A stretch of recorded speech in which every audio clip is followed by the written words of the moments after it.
కమిటీకి మీరు ఏనేయద్దు, ఈ కమిటీకి ఒప్పుకోవద్దు అని చెప్పి నేను ఏ రోజంటే 30 డిసెంబర్ 2025 రోజు ఈ తెలంగాణ భవన్లో ప్రెస్ మీట్ పెట్టినా. 30 నాడు నేను తిట్టినా, ఇది రాష్ట్రానికి ద్రోహం చేస్తున్నావు, ఇది అన్యాయము, అసలు నువ్వు మీటింగ్కి ఎట్లా పోతావు, నువ్వు ఎజెండాలు ఎట్లా పెడతావు అని ఈ ప్రభుత్వాన్ని మొత్తం బండారం బయటపెట్టి వీళ్ళు చేస్తున్న ద్రోహాన్ని రాష్ట్ర ప్రజల ముందు పెడితే 30 నాడు ప్రెస్ మీట్ పెడితే 1వ తారీఖు నాడు ఇగో ఇది ఢిల్లీకి రాసిన ఉత్తరం.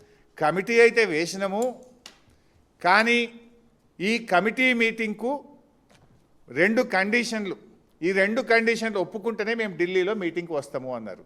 ఏంటి మొదటి కండిషన్ ఏంటి? ఆంధ్రప్రదేశ్ ప్రభుత్వము నల్లమల్ల సాగర్ డిపిఆర్ తయారీ ప్రక్రియను వెంటనే ఆపాలి. రెండవ కండిషన్ ఏంది? కేంద్ర ప్రభుత్వం సెంట్రల్ వాటర్ కమిషన్లో నల్లమల్ల సాగర్ అనుమతుల ప్రక్రియను తక్షణమే ఆపాలి. ఈ 2 కండిషన్లు మీరు ఒప్పుకుంటేనే ఢిల్లీలో మీటింగ్కు వస్తాము అని రాహుల్ బొజ్జా గారు మన రాష్ట్ర. నౌ మై క్వశ్చన్, ఈ 2 కండిషన్లు ఒప్పుకున్నారా? కేంద్ర ప్రభుత్వం మీకేమైనా మేము సిడబ్ల్యూసిలో అనుమతుల ప్రక్రియ ఆపాము అని లెటర్ రాసిందా? మీకేమైనా చెవులో చెప్పిందా? ఆ కాగితం బయట పెట్టండి. నంబర్ 2, ఆంధ్రప్రదేశ్ మేము Nallamalla Sagar pre feasibility report తయారీ ప్రక్రియను ఆపేసినము అని ఆంధ్రప్రదేశ్ మీకు ఏమైనా హామీ ఇచ్చిందా? కమాన్ బయట పెట్టండి.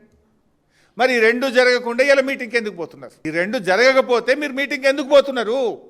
అంటే తెలంగాణ నీళ్లను ఆంధ్రాకు ధారా దత్తం చేయడానికి పోతున్నారా? రేవంత్ రెడ్డి గురు దక్షిణలో భాగంగా పోతున్నారా?